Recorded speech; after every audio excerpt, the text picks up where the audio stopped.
Audio Jungle.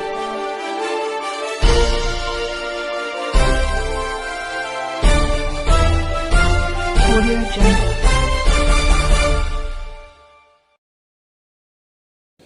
दोस्तों नमस्कार, Nexon news के खास बुलेटिन में आपका स्वागत है। दोस्तों आजकल जहां देखो वहां चुनावी प्रचार की बौछार लगी हुई है। हर जगह रैलियां, जनसभाएं और हवाई दौरे का जो रेलम पेलम चल रहा है, रैलियां हो रही हैं, उनको देखते हुए ये लोगों को एहसास होने लगा है। लोगों को चुनावी तापमान बढ़ता हुआ दिख रहा है। ऐसे ही चुनावी दौर में टीवी शोज़ पे ऐसी डिबेट्स हो रही हैं जिनको लेकर लोग बड़े उत्सुकता से देखते हैं और उनके बारे में ये कहा जाता है कि जैसे कि पहले नवाब लोग मुर्गे लड़ाया करते थे, उसी तरीके से टीवी शोज़ के डिबेट्स में एंकर बैठकर विपक्षी और सत्ताधार के लोगों के बीच में बैठकर ऐसे टॉपिक पे विषय बातचीत करते हैं, जिससे कि लोगों में काफ़ी उत्तेजना आती रहती है। ख़ास तौर से सत्ताधारी दल के साथ के जो प्रवक्ता या नेता डिबेट्स में आते हैं वो इतने बेखौफ होते हैं कि विपक्ष के जो पैनलिस्ट होते हैं उन पर कुछ भी कहने सुनने से ये बाज नहीं आते हैं। ऐसा ही एक मामला एक टीवी शो में डिबेट के दौरान देखने को मिला, जहां पर समाजवादी पार्टी के नेता राजकुमार भाटी और बीजेपी के प्रवक्ता अजय आलोक के बीच में इतनी ज़्यादा वाद विवाद बढ़ा कि अजय आलोक ने बढ़कर राजकुमार भाटी के हाथ से कागजात लेकर छीनकर फाड़ते हुए उनको इस तरीके से उकसाया कि वो आपे से बाहर हो गए। राजकुमार भाटी इस बात को कहते रह गए कि नेशनल टीवी पर उनका अपमान हुआ है। ये भाजपा के जो प्रवक्ता हैं उनकी इतनी हिम्मत हो गई कि मेरे हाथ से कागज़ लेके फाड़ दिया, तो ये हो सकता है मेरे पर हमला भी कर दें। इस पे किसी ने भी कोई विरोध नहीं जताया। जितने भी पैनलिस्ट थे सब मुस्कुराते रहे और बीच बीच में राजकुमार भाटी की ओर इशारा करके उनका मजाक उड़ाते रहे।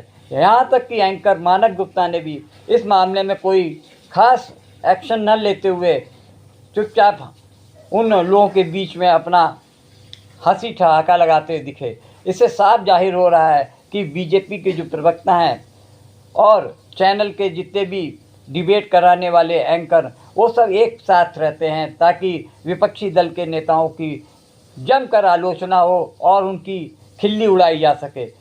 अफसोस की बात तो यह है कि इतना सब कुछ जानने के बावजूद लोग विपक्षी पार्टी के नेता और प्रवक्ता इन कार्यक्रमों में जाते क्यों हैं। उनको पता नहीं क्यों इस बात का शौक़ रहता है कि वो वहाँ जाकर बीजेपी के प्रवक्ताओं और एंकर की जो आलोचना झेलना पड़ती है। इससे साफ जाहिर होता है कि जितने भी मेन स्ट्रीम के मीडिया चैनल हैं उनमें केवल सत्ताधारी दल की बातों को ही प्रमुखता से रखा जाता है और जब विपक्षी दल की बोलने की जो बारी आती है तो भाजपा नेता व एंकर दोनों मिलकर उस विपक्षी दल के नेताओं को घेरने का काम करते हैं। दोस्तों ये तो हुई बात कि भाजपा का मीडिया और चैनल हाउस पर पूरी तरीके से कब्जा है, जहां पर केवल सत्ता पक्ष की बात रखने का ही मौका मिलता है और विपक्षी जब बोलते हैं तो उसको एंकर और सत्ताधारी दल के नेता उसे बोलने नहीं देते हैं। फर्जीवाड़ा ये कागज में गुमराह कर रहे हैं।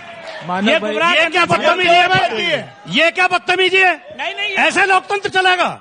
मेरे कागज फाड़ दिया, इस तरह लोकतंत्र चलेगा? नोटिस मैं केस करूंगा, मुकदमा करूंगा, लीगल नोटिस भेज रहे हैं। मैं तुम्हारे ऊपर मुकदमा करूंगा। लीगल नोटिस भेज ऑन एयर तुमने मेरे कागज फाड़ दिए, मैं मुकदमा करूंगा। मुकदमा झेलने के लिए तैयार रहो। उस तरह एक लोगों को लीगल नोटिस जाएगा। ये अगर हमारे कागज फाड़ सकते हैं तो मारपीट भी कर सकते हैं। कोशिश क्यों की जा रही है? फर्जी कागजों की जगह नहीं है भाटी साहब। और सुनिए, ये जो कागज है, एक मिनट सुनो। अरे रुकिए तो। मैं न्यूज़ 24 चैनल से अपील करता हूं, मुझे सुरक्षा दी जाए। ये आदमी बदमाशी कर रहा है। यार जो कागज फाड़ सकता है वो हमारी पिटाई भी कर सकता है। ये सत्ता के मद में इतने पागल हो गए। भाटी साहब, लेकिन मुझे ये क्या है? ये मेरा अपमान है। मैं इसके लिए माफी मांगे या न्यूज 24 चैनल माफी मांगे? मेरा अपमान हुआ है। नहीं, कोई अपमान नहीं हुआ है। आप गुमराह मत करिए। दादागिरी नहीं चलने दूंगा। दादागिरी नहीं चलने दूंगा। दादागिरी मत करिए। सपा फर्जी वैसे कागज फर्जी है, जैसे कांग्रेस फर्जी वैसे ये आर्टिकल फर्जी। डरते नहीं है, ये आर्टिकल फर्जी, गुंडों से डरते नहीं है। जेल जाइएगा इस आर्टिकल की मत करिए। फर्जी आर्टिकल है मानक जी, मेरे गंभीर आरोप फर्जी आर्टिकल है। चैनल मेरी मदद मानक जी, आपके प्लेटफॉर्म से यूज फर्जी आर्टिकल दिखाने के लिए किया जा रहा है। एक मिनट, मैं दो बातें कहूंगा। न्यूज 24 का इस्तेमाल किया जा रहा है फर्जी आर्टिकल दिखाने के लिए। धंधा न्यूज 24 अपनी जिम्मेदारी को समझे। धंधा लो। न्यूज 24 का इस्तेमाल किया जा रहा है फर्जी आर्टिकल के लिए। राजकुमार भाटी, इस कागज को फाड़ने से का इस्तेमाल इंडियन एक्सप्रेस का फर्जी आर्टिकल दिखाने के लिए किया जा रहा है। एक मिनट भाटी साहब, राजकुमार भाटी, इस कागज को फाड़ने से मोदी के दाग धुल जाएंगे क्या? फर्जी है। चंदा दो धंधा लो का दाग धुल जाएंगे। ये सारे बैठिए ना, सारी कंपनियों से आपने चंदा लिया। भाटी साहब सारी फुटेज खा गए, बैठिए ना। अब बैठ जाइए, अब बैठिए तो सही। एक गंभीरता पूर्वक कह रहा हूँ, ये मेरा अपमान हुआ है। नहीं, आपका अपमान और ये गुंडागर्दी है सरासर। आपका अपमान नहीं हो रहा। सरासर गुंडागर्दी। ये असली है, मैं कह रहा हूँ असली है। ये असली है, ये नकली नहीं है। पकड़िए, फाड़ के दिखाओ, मुकदमा दायर करूंगा। फाड़ के दिखाओ। अरे पकड़िए, फाड़ो। और भाटी साहब, ये फाड़ो लो। अरे मुकदमा करूंगा। अपना लीजिए, फाड़ो लीजिए। हिम्मत है तो फाड़ो। अरे अपना लीजिए, हिम्मत है तो फाड़ो। एक मिनट, कोर्ट में खींचूंगा, कोर्ट में। हिम्मत है तो फाड़ो। ये लीजिए अपना मेडल लीजिए। फाड़ो, अपना मेडल लीजिए। अरे फाड़ो। भाटी साहब, पुलिस तो इनकी है। मेडल नहीं लेना है क्योंकि भाटी साहब, पुलिस तो इनकी है। दोस्तों, आजकल सिर्फ एक कहावत चर्चार्थ हो रही है कि अगर सच्चाई या ईमानदारी की बात आपको देखनी है तो सिर्फ किताबों में ही नज़र आएगी। आजकल कोई भी व्यक्ति अपने प्रोफेशन के साथ में इतना ईमानदार और कर्तव्यपरायण नहीं दिख सकता। जैसे कि आज ख़ास तौर से पत्रकारिता में तो इतना स्तर गिर चुका है कि वो उनकी नीति और अनीति में कोई अंतर नहीं रह गया है। बड़े बड़े जो चैनल, मीडिया चैनल हैं, समाचार पत्र हैं, उन पे तो ये आरोप लगता है कि वो पूरी तरीके से सत्ता के आगे नतमस्तक हो गए हैं और सत्ताधारी दल की बात के अलावा जन सरोकारों से जुड़े हुए कोई भी समाचारों को न दिखाना ही उनका मुख्य अभिप्राय हो गया है। जितना बड़ा चैनल उतना ही ज़्यादा सरकार और सत्ता के करीबी होना उनका तय है। कोई भी पत्रकार हो, अगर बड़े चैनल से जुड़ा हुआ है तो सत्ता के खिलाफ में कोई भी प्रचार, न्यूज़ का चलाना या प्रचार करना अपना हक, अपने आप को उससे दूर करते हुए सत्ता की स्तुति, सत्ता गान या सरकार के आगे नतमस्तक होकर उनकी नीतियों के प्रचार प्रसार में लगे हुए हैं। दोस्तों, लेकिन ऐसे समय में भी कुछ ऐसे पत्रकार हैं जो कि अपनी कर्तव्यपरायणता के लिए जाने जाते हैं। मामला यूपी से जुड़ा हुआ है। जब राज्यसभा में चुनाव हो रहे थे, राज्यसभा के चुनाव में समाजवादी पार्टी के 3 विधायक राकेश पांडे, राकेश प्रताप सिंह और अभय प्रताप सिंह राज्यसभा के चुनाव के लिए निकले और उनके बारे में ये तय हो गया था कि वो सपा के विधायक हैं, लेकिन वो वोटिंग करने जा रहे हैं भाजपा के उम्मीदवार के समर्थन में वोटिंग करने जा रहे हैं। ऐसे में पत्रकार अनिल यादव ने उन विधायकों से सीधा सवाल किया कि आप सपा के टिकट पर जब जीत कर आए हैं तो आप भाजपा के कैंडिडेट को कैसे वोट दे सकते हैं? ये तो जनता के साथ में नाइंसाफ़ी है, गद्दारी है। उन्होंने सीधे राकेश पांडे व अन्य विधायकों ने इस बात को गोल मोल करके जवाब देते हुए कहा कि आपको कैसे पता चला कि हम समाजवादी पार्टी को समर्थन या वोट देने नहीं जा रहे हैं। लेकिन उनके बात में उन्होंने धीरे धीरे गोल मोल जवाब देते हुए कहा कि देखिए, समय की नाजुकता है, क्या करते हैं यह भी हमने तय नहीं किया है, हम अंतरात्मा की आवाज़ पर वोट करेंगे।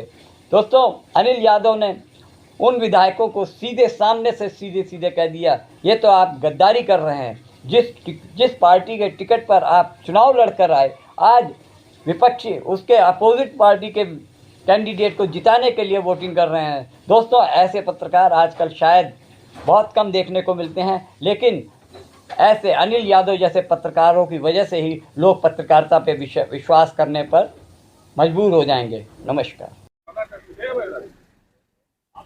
राज्यसभा चुनाव के लिए वोटिंग होने जा रही है। विधायक राकेश प्रताप सिंह, अभय सिंह और राकेश पांडे, ये तीनों लोग हैं तो समाजवादी पार्टी के विधायक, लेकिन वोट करने जा रहे हैं बीजेपी के लिए। तो देखिए तीनों लोग राकेश सिंह के घर पे इकट्ठा हुए हैं और साफ कह दिया है कि इन्होंने कि वोट इनका बीजेपी को जाएगा। हालांकि कुछ बोलने से भी फिलहाल मना करें। राकेश पांडे जी तो वही हैं।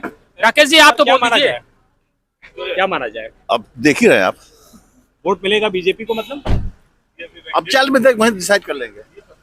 तो जीते तो आप लोग सपा के सिंबल पे थे, तो आप कैसे बदल गए फिर? कौन कह रहा बदल गए? बीजेपी को मान, पार्टी सपा को नहीं दे रहे हैं वोट ना, अपनी पार्टी को, जिस पार्टी से जीते थे। ये कौन कह रहा है नहीं दे रहे हैं? अरे आप ही लोग कह रहे नहीं दे रहे हैं। नहीं, जो कहने वाले कह रहे होंगे, हम लोग तो नहीं कह रहे। तो किसको भी सपा को वोट देने जा रहे हैं? और क्या पार्टी आपके बेटे को बीएसपी से टिकट मिल गया तो बीजेपी से टिकट मिल गया तो आप भी बीजेपी की हो गए। बेटे से मुझसे क्या मतलब? ये तो गद्दारी है ना, बेटा कोई सूचिता कुछ है ही नहीं है। कि मुझे टिकट मिल जाए, कहीं से पद मिल जाए, पैसा मिल जाए तो तुरंत बदल जाते हैं आप लोग।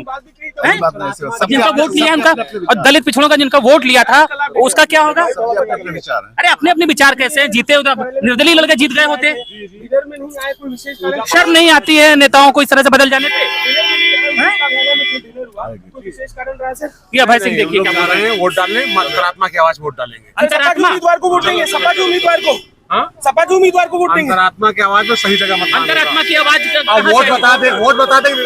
पंचम तल से आई थी इनकी अंतरात्मा की आवाज, और अब वोट देने जा रहे हैं। ये बीजेपी को जीते थे सब समाजवादी पार्टी के सिंबल पर, लेकिन वोट देंगे बीजेपी।